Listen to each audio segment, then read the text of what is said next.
آپ کی توجہ صرف میری طرف ہے. سرکار غوث پاک کی خانقاہ ہے. ایک جوان ہے، نام نجم الدین ایوب ہے، ساتھ میں ایک بیٹا ہے، عمر 10 سال ہے. باپ نے سرکار غوث اعظم سے کہا کرپا کرو سرکار، لاجو ہوں اپنے 10 سال کے بیٹے کو اپنے کرم کا ہاتھ رکھ دو تاکہ میرا بیٹا وقت کا مجاہد ہو جائے، تاکہ میرا بیٹا وقت کا مجاہد ہو جائے. سرکار غوث اعظم اپنے کرم کا ہاتھ رکھ دیا. یہ وہی ہاتھ ہے کہ جب ہم اپنا ہاتھ حضور مفتی اعظم کے ہاتھ پر رکھتے ہیں تو حضور مفتی اعظم ہند فرماتے ہیں اسے میرا ہاتھ نہ سمجھ غوث اعظم کا ہاتھ. میں اسی ہاتھ کی کہانی سنا رہا ہوں جس ہاتھ کی شان یہ ہے کہ ہم جیسے غلام ہم اس ہاتھ کو سچی پکڑ کے ساتھ پکڑ لیں تو میرا غوث آج بھی کہتا ہے مرید لا تخف اللہ ربی، میرے مرید ڈرنے کی ضرورت نہیں ہے، اللہ میرا رب ہے، اللہ میرا رب ہے. اب اسی سرکار غوث اعظم کی بات کر رہا ہوں. مولا صاحب فرمائیے 10 سال کے بیٹے کے سر پر سرکار غوث اعظم کی کرم کا ہاتھ رکھ دیا اور رکھ کر کہہ دیا یہ مجاہد بھی بنے گا اور سلطان بھی بنے گا. دعا عبد القادر کی تھی، دعا بڑے پیر کی تھی. ہاتھ رکھ دیا. یہ وہی ہاتھ ہے کہ جب ہم اپنا ہاتھ حضور مفتی اعظم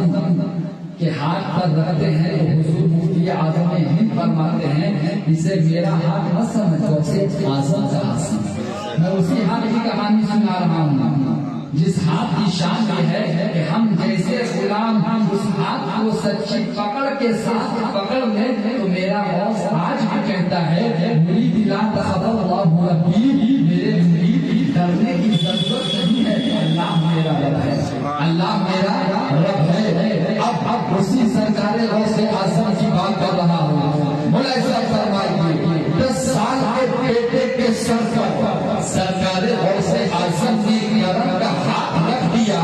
اور رکھ کر کہہ دیا یہ مجاہد بھی بنے گا اور سلطان بھی بنے گا. دعا عبد القادر کی تھی، دعا بڑے پیر کی تھی، دعا روشن زمین کی تھی، دعا ہو گئی بغداد والے آقا کی. آسمان کا سورج روز صبح دیکھتا تھا اس بچے اور جب آسمان کا سورج ڈوب جاتا چاند نکل کر دیکھتا. کتابت کے جملوں میں بولنے کی سعادت چاند نکل کر دیکھتا. یہ بچہ کبھی تو سلطان بنے گا، یہ بچہ مجاہد بنے گا، یہ بچہ سلطان بنے گا. اے آسمان کے سورج تیرا یقین اتنا مفرح کیسے ہے، اور اے آسمان کے چاند اس 10 سال میں نعرے تکبیر نعرے رسالت. اے آسمان کے سورج تیرا یقین اتنا مفرح کیسے ہے، اور اے آسمان کے چاند اس 10 سال کے بیٹے کو روز صبح نکل کر دیکھنا اور یہ کہنا کہ یہ بچہ کبھی تو سلطان بنے گا. تجھے یہ یقین ملا کہاں سے؟ اے آسمان کے چاند 10 سال کے بچے کے چہرے کی چمک پر تیری یقین کی نظریں جمی کیوں رہی؟ میں سوچ رہا تھا کہ کچھ تو بات ہوگی. میں نے تلاش کیا فوراً میرے ذہن کے دفتر کے چھٹے ہوئے ایک واقعے نے مجھ کو بیدار کر دیا.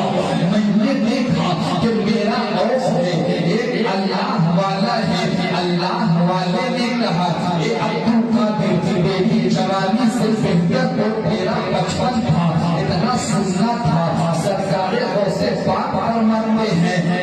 حیثیت تو ہے میری جوانی سے میرے بچپن کا کنکریزن کرنے کے بعد فیصلہ سنانے والے بہتر تھا وجہ تم نے کیا پا لیا عبد القادر تیری جوانی سے بہتر تیرا بچپن تھا کیوں عبد القادر جب تم بچہ تھا اس وقت نہ تیرے ساتھ نماز کی پونجی تھی نہ تیرے ساتھ سیفوں کی بھیڑ تھی نہ تیرے ساتھ روزے کا خزانہ تھا اس وقت تم بچہ تھا مگر جب تم جوان ہوا روزوں کی بھیڑ تیرے ساتھ سیفوں کا ہجوم تیرے ساتھ مگر تیری جوانی سے بہتر ہو تیرا بچپن تھا سرکار غوث اعظم فرماتے ہیں کیوں کچھ تو بولو کچھ تو سمجھاؤ اس کہنے والے نے کہا تھا اے عبد القادر جب بچہ تھا اور میں آسمان کے سورج کو دیکھتا تھا تو میں اکثر دیکھتا تھا کہ تم آسمان کے سورج میں کھو جاتا تھا جب تم جوان ہوا اپنے سورج کو دیکھتا ہوں مگر تجھے کبھی نہیں پاتا میں سورج کو قادر کا بچپن تھا کہ جب عبد القادر سورج میں کھو جاتا تھا یہ جوانی ہے اب ایسے ایسے ہزاروں سورج عبد القادر میں کھو جاتے ہیں جو سرکار غوث پاک کی بارگاہ سے اجازت لے کر حضور مفتی اعظم ہند کہتے ہیں منقبت میں لکھتے ہیں یہ سر یہ جگر ہے یہ آنکھیں یہ سر ہے یہ دل یہ جگر ہے یہ آنکھیں یہ سر ہے جہاں چاہو رہو قدم غوث اعظم جو غوثیت کے اشارے پر نکلتا ہے وہ یقین بھی رکھتا ہے اگر کہہ دیا کہ مجاہد ہوگا تو مجاہد بھی بنے گا بول دیا سلطان ہوگا تو سلطان بھی بنے گا دعا ہوئی 10 سال پہلے جو دعا ہوئی تھی 10 سال کے بعد جب دعا بن کر چلی تو جس گلی سے تو جس گلی سے گزرے حضرت نجم الدین ایوب کے لڑکے تو دیکھنے والا دیکھتا تو دیکھ کر کہتا صلاح الدین ایوبی جاتا ہے اور جب کامیابیوں کا سورج چڑھتا چلا گیا اور جب حضرت صلاح الدین کی تلوار نے عیسائیت کی گردنوں کو کاٹ کر اسلام کی عظمتوں کے شہرے میں اور خون بھر دیا اب عالم یہ ہوا کل تک جو بھی دیکھتا وہ کہتا صلاح الدین ایوبی جا رہا ہے اب جو بھی دیکھتا وہ کہتا سلطان صلاح الدین ایوبی جا رہا ہے سلطان